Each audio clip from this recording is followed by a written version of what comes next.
In our last tutorial, we took a whole series of images and put them together in one big sprite image. Now in this tutorial, we're going to use that as the basis of our animation. And we're also going to look at the one remaining timing function we haven't talked about yet, and that's steps. We'll be using the sprite image we created in the last tutorial, or you can use the one in the exercise file folder from this tutorial to start with. And we'll use that image as a source for our animation. At the end of this tutorial, we'll have our sprite image moving like a frame-by-frame animation in our browser. Steps is one of the options we have for our animation timing function, and it's one we haven't talked about too much yet.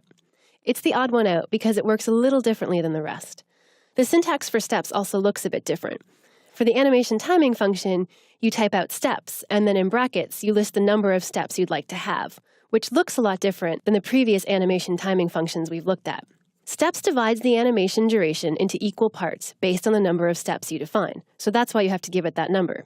Each of these steps is like a snapshot or a frame of your animation. It then cycles through each snapshot or frame for the duration of your animation. So instead of continuous motion, your animation is divided into a series of holds. Whether you're working from the sprite image you created in the last tutorial or the one included in the exercise files here, we have our image all ready to go, so let's get it in motion. We'll go into Coda and look at our basic HTML. It's very simple, as you'd probably expect. All we really have in there is one div with the class of sprite. And we'll use this class to assign a background image and create our animation. If we take a look at our starting CSS files, we have some properties for our sprite class, basically a width and height, and our background image is set to our sprite image. However, if we go to our browser and preview this right now, we just have a static image of the first frame of our animation. That's a good start, but we need to get it in motion. Just like the other timing functions, steps works off a list of keyframes to define your animation. So let's go back to Coda to define those keyframes. We'll create a keyframes block. I'm going to name this animation Walker, since that's essentially what he's doing. We'll start with the 0% keyframe, setting our background position to 0, 0.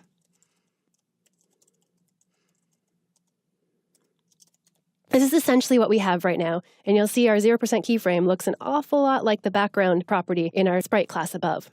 Then we'll add a 100% keyframe, setting our background position to 0 and minus 4,000. If you remember from the last tutorial, or you've taken a look at the image we're working with, you'll notice that our image is 4,000 pixels tall. So essentially what we're doing with this keyframe animation is moving the image all the way across its height.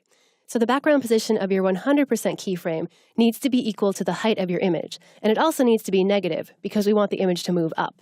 As our sprite image moves up, frames lower in the image will begin to be shown, and that's how we'll kind of get this film strip style or sprite sheet style animation. So with our keyframes all set to go, let's apply our animation to our sprite class. We'll start by adding our animation property,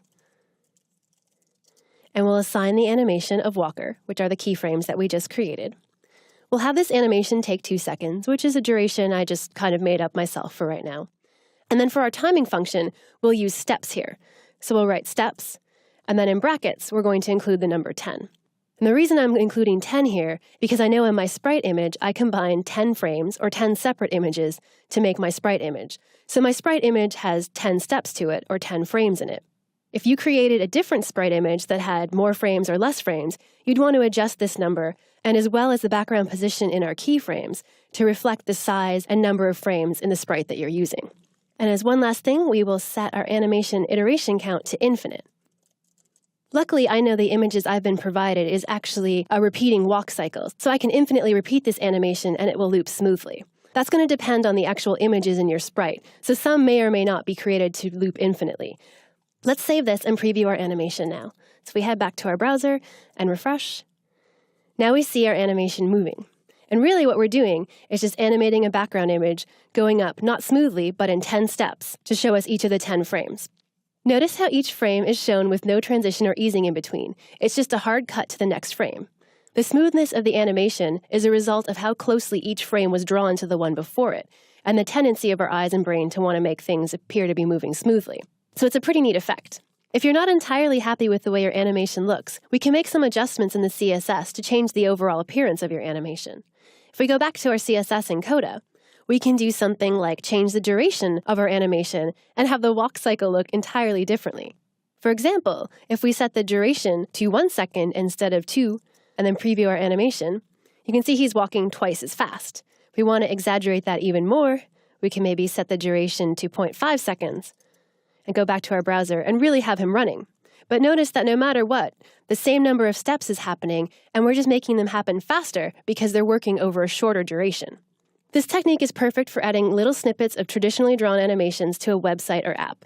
It's often used with animated characters, like this one. But with just a little imagination, you can use the same technique for reusable transitions between images, maybe a countdown clock, or other things that have a lot of illustrated and repetitive movements. So it's a great CSS animation technique to be familiar with.